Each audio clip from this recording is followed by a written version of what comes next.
आदाब, मैं Atif Rashid, farmer vice chairman national commission for minorities, आज आप सभी से मुखातिब हूँ। दरअसल मसला ये है कि सिटीज़नशिप अमेंडमेंट एक्ट को लेके इस देश के गृह मंत्री श्री अमित शाह जी का एक बयान अभी हालिया आया है। वो बयान ये है, सीएए देश का कानून है, इसका नोटिफिकेशन निश्चित रूप से हो जाएगा और चुनाव से पहले के बाद पहले ही होगा। चुनाव के पहले ही सीएए को अमल में आना है, इसमें किसी को कंफ्यूजन रखना नहीं है।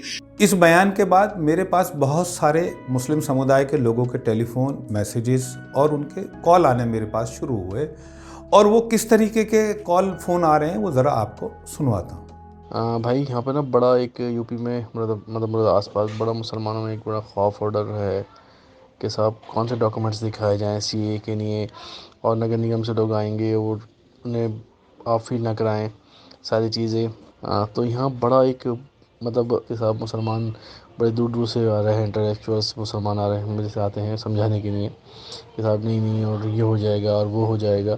इसके बाद मैंने बहुत सारे लोगों से अलग अलग तरीके की बात जब करी तो मैंने उनको बताया कि देखिए, सिटीजनशिप अमेंडमेंट एक्ट किसी की नागरिकता लेने का नहीं बल्कि नागरिकता देने का कानून है। और मैंने उनको बताया कि देश के प्रधानमंत्री ने अनेकों स्थानों पर पार्लियामेंट में और अलग अलग रैलियों में भी सिटीजनशिप अमेंडमेंट एक्ट को लेकर देखिए क्या कहा है। सीएए, इस बिल से, इस एक्ट से हिंदुस्तान के किसी भी नागरिक पर किसी भी प्रकार का कोई प्रभाव होने वाला नहीं है, चाहे वो हिंदू हो, मुस्लिम हो, सिख हो, ईसाई हो, किसी को नहीं होने वाला। अफवाह फैलाने वाले इन लोगों को पहचानने की जरूरत है।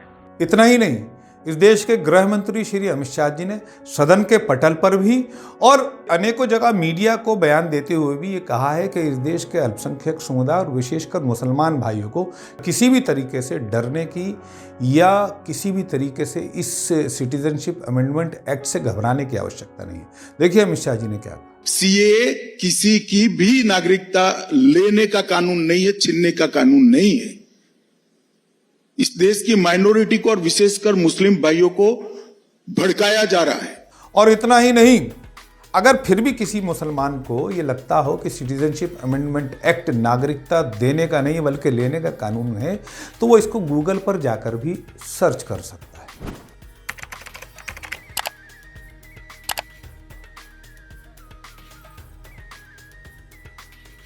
इतना ही नहीं, मैंने कई बार ये लोगों से कहा कि देखिए, सिटीजनशिप अमेंडमेंट एक्ट क्या है। इस सिटीजनशिप अमेंडमेंट एक्ट को इस देश की माइनॉरिटीज़ को, विशेषकर इस देश के अल्पसंख्यक समुदाय में मुसलमान समुदाय को जानने की ज़रूरत है कि ये है क्या।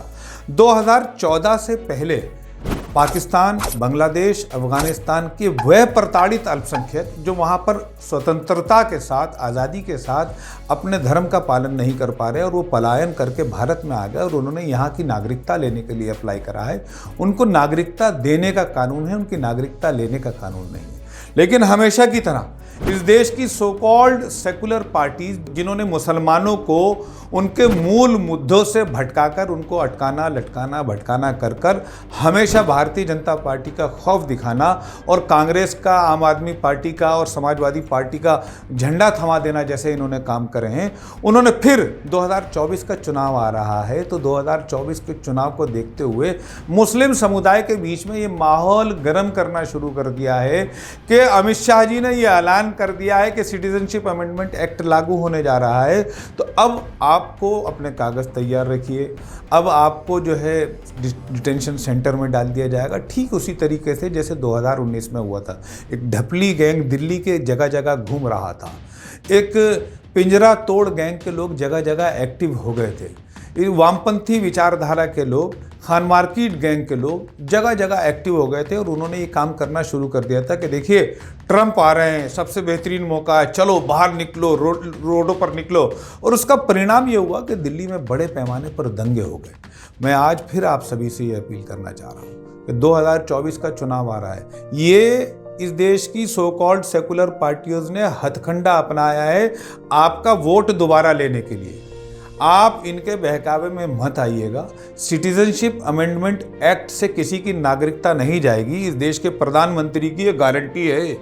और उस गारंटी पे इस देश के गृह मंत्री श्री अमित शाह जी ने मोहर लगाई है। मैं आपसे वादा करता हूँ, किसी की, ना हिंदू की, ना मुसलमान की, ना सिख की, ना ईसाई की, किसी की नागरिकता नहीं जाएगी। ये 2024 का चुनाव जो है 2047 तक एक विकसित भारत को निर्माण करने का चुनाव है। इसलिए मैं आप सभी से ये निवेदन करता हूँ, इस देश की माइनॉरिटीज से, मुस्लिम समुदाय से, कि आप सब भी 400 पार के आंकड़े में साझेदार बने, हिस्सेदार बने। केवल इतना ही नहीं, मैं आप सबसे ये भी अपील कर रहा हूँ कि देखिए, प्रधानमंत्री नरेंद्र मोदी ने कहा है 400 पार, तो 400 पार होनी तो सुनिश्चित है। सबका साथ मोदी जी ने करा, सबका विकास करा, सबका विश्वास करा। इस बार आप लोग अपना प्रयास भी शामिल करें। किसी सिटीजनशिप अमेंडमेंट एक्ट को लेकर किसी भी तरीके से आपको डरने की ज़रूरत नहीं है। हम सब मिलकर हिंदू, मुस्लिम, सिख, ईसाई 2047 तक एक विकसित भारत का निर्माण ज़रूर करें। बहुत बहुत धन्यवाद।